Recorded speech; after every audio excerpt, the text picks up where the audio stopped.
लाखात एक आमचा दादा या मालिकेच्या आजच्या भागात आपण पाहणार आहोत. सूर्या आणि तुळजा गाडीवरून घरी जाण्यासाठी निघालेले असतात आणि त्यावेळी तुळजा एकटक फक्त सूर्याकडेच बघत असते आणि गालातल्या गालात हसत असते. त्यानंतर जेव्हा ते दोघेजण घरी पोहोचतात तेव्हा सुद्धा तुळजाचं फक्त सूर्याकडेच लक्ष असतं आणि ती सूर्यावर खूप खुश असते आणि मग ती मनाशी विचार करत असते की मी खरंच आजपर्यंत सूर्याला खूप दुखावलं आहे, पण आता मला त्याची माफी मागायलाच हवी आणि त्याचे आभारसुद्धा मानायला हवेत. तर दुसरीकडे सूर्या त्याचं काम करत असतो आणि त्याचवेळी त्याला लहानपणीचा सूर्या दिसतो. तो त्याला विचारू लागतो की तू तर गेला होता ना, मग परत का आला? आणि त्यावर तो लहानपणीचा सूर्या म्हणतो की आता तो सिद्धार्थ तर तुळजाच्या आयुष्यातून निघून गेलाय, मग त्यामुळे तिच्या मनात तुझ्यासाठी नक्कीच काहीतरी भावना निर्माण होतील आणि म्हणूनच मी इथे परत आलोय. आणि मग त्यानंतर तो सूर्याला सांगू लागतो की आता तू सुद्धा तुझं तुळजावर किती प्रेम आहे हे तिला सांग. मात्र सूर्याला कळत नाही की हे सगळं तुळजाला कसं सांगायचं. तर तो लहान सूर्या म्हणत असतो की आता ते कसं करायचं तू तुझं ठरव आणि मग तो पुन्हा तेथून निघून जातो. त्यानंतर तुळजा सूर्याची खोलीत वाट बघत असते. जेव्हा सूर्या खोलीत येतो तेव्हा ती खूप खुश होते. सूर्या मात्र मुद्दाम तिच्याकडे लक्ष देत नाही आणि त्याचं अंथरूण टाकायला सुरुवात करतो. तर तुळजा म्हणू लागते की सूर्या मला तुझ्याशी महत्त्वाचं बोलायचं आहे आणि मग ती सूर्याचे मनापासून आभार मानते. तर सूर्या विचारत असतो कशासाठी आभार मानतेस तू? तर तुळजा म्हणते की सूर्या माहिती आहे मी तुझे आभार कशासाठी मानते येते. मात्र सूर्या तिच्या बोलण्याकडे लक्षच देत नाही. तर तुळजा त्याची माफी मागते आणि त्यावर सूर्या चिडूनच म्हणतो की तुळजा हे बरं आहे तुझं, म्हणजे जेव्हा तुला वाटतं तेव्हा तू माझ्यावर चिडते, जेव्हा तुला वाटतं तेव्हा तू माझ्यावर विश्वास ठेवत नाही आणि जेव्हा तुला सगळं खरं कळतं तेव्हा मात्र तू सॉरी बोलून रिकामी होते. आणि सूर्याचं असं बोलणं ऐकून तुळजाला वाईट वाटतं. ती सूर्याची समजूत काढण्याचा खूप प्रयत्न करत असते, पण सूर्या तिच्यावर खूप नाराज असतो आणि तो म्हणत असतो की खरं तर ना मैत्री दोघांनी समान निभवायला हवी.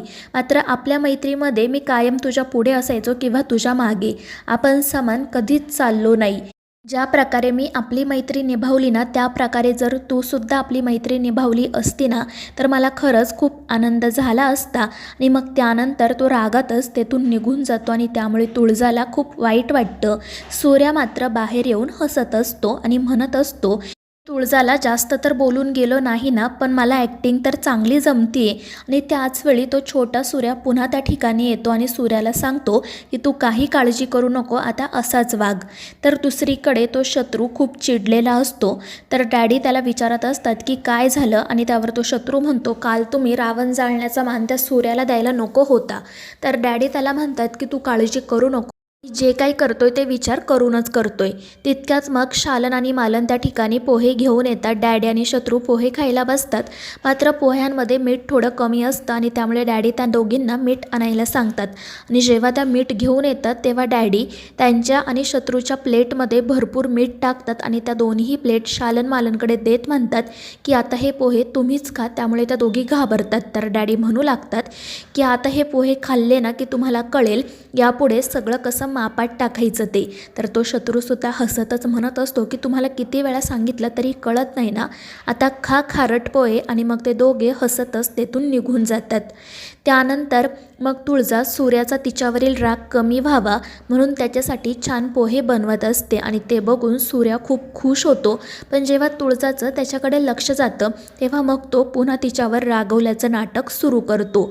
तुळजा त्याला सांगत असते की मी तुझ्यासाठी पोहे बनवलेत, पण सूर्या रागातच म्हणतो की मला भूक नाही आहे आणि मला खूप कामंसुद्धा आहेत त्यामुळे मी जातोय. आणि तो घरातून बाहेर पडतो. त्यामुळे तुळजाला वाईट वाटतं.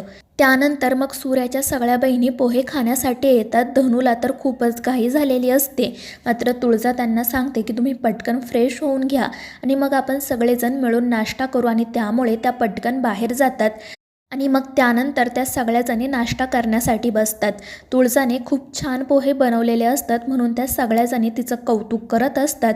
आणि त्यावेळी त्यांना समजतं की सूर्याने नाश्ता केला नाही, त्यामुळे मग धनू लगेच सूर्याच्या वाट्याचे पोहे खायला जाते. त्यामुळे त्या सगळ्याजणी हसू लागतात. आणि त्यावेळी विचार करताना तुळजाला अचानक लक्षात येतं की सूर्याला चिंचा खूप आवडतात आणि मग ती आता सूर्याचा राग दूर करण्यासाठी त्याला चिंचा द्यायचं ठरवते. दुसरीकडे सूर्या त्याच्या मित्रांसोबत मित्रांसोबत दुकानात जात असताना त्याला रस्त्यात डॅडी आणि शत्रू दिसतात आणि तो गाडी थांबवतो. त्याचे मित्र त्याला समजावत असतात की आपण आपल्या वाटेने निघून जाऊ, पण तो ऐकत नाही. त्याला डॅडींसोबत बोलायचं असतं, त्यामुळे तो त्यांच्या गाडीकडे जाण्यासाठी निघतो. पण जेव्हा शत्रू त्याला बघतो तेव्हा तो सूर्याची कॉलरच पकडतो आणि त्याला म्हणतो की तू निघून जा, नाहीतर तुला इथेच गाडीन.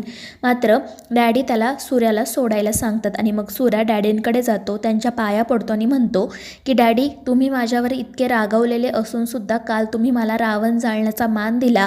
मी खरंच तुम्हाला सांगू शकत नाही मला किती आनंद झाला आहे ते. आणि त्यावर डॅडी म्हणतात की ठीक आहे आणि मग ते तेथून निघून जातात. तर डॅडी आपल्याशी बोलले म्हणून सूर्याचा आनंद तर अगदी गगनात मावेनासा होतो. दुसरीकडे तुळजा सूर्याचाच विचार करत असते आणि त्यावेळी त्याच्या बहिणी पुन्हा तिला विचारतात की दादाने खरंच नाश्ता केला नाही का गं वहिनी? आणि त्यावरती म्हणते की नाही ना, तो माझ्यावर नाराज आहे. त्यामुळे त्या सगळ्याजणी काळजीनेच तिला काय झालं ते विचारू लागतात. तर तुळजा म्हणते की एवढं काही झालेलं नाही आहे, तुम्ही काळजी करू नका आणि मला माहिती आहे की त्याचा राग कसा दूर करायचा ते. त्यावर त्या विचारतात कसा? तर तुळजा सांगते की सूर्याला चिंचा खूप आवडतात, आपण त्याच्यासाठी मस्त ना चिंचा काढूयात. तर त्या म्हणतात की ठीक आहे दादा, आपण बाजारात जाऊ आणि चिंचा घेऊन येऊ. मात्र तुळजा म्हणते की नाही, आपल्या घराच्या मागे जी चिंचांची बाग आहे ना, तेथूनच आपण चिंचा आणू. लहानपणी मी आणि सूर्या तेथूनच चिंचा खाण्याचो आणि खायचो. आणि त्यावर सूर्याच्या बहिणीसुद्धा हसून हो म्हणतात आणि मग त्या सगळ्याजणी सूर्यासाठी चिंच आणायला निघतात. तर मित्रांनो, या मालिकेच्या पुढील भागांच्या अपडेटसाठी आपल्या चॅनेलला सबस्क्राईब करा.